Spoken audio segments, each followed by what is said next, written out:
আজকে আপনাদের সামনে নতুন একটা ব্লগ নিয়ে উপস্থিত হয়েছি।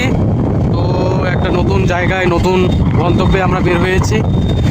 একটা সামারের একটা ব্লগ ভিডিও নিয়ে আসছি। তো আমরা এখন যে রাস্তায় যাচ্ছি সেটা হচ্ছে মান্নাই রাস্তা বলে। তো খুব জায়গাটা ভালো, লোকেশনটা খুব সুন্দর। আপনারা যদি আসতে চান তাহলে কমেন্ট করবেন, লোকেশন দিয়ে দিব। তো আমরা এখন যাচ্ছি ধীরে ধীরে বাইক চালক মিঠুন একটু ব্যস্ত হয়ে আছে বাইক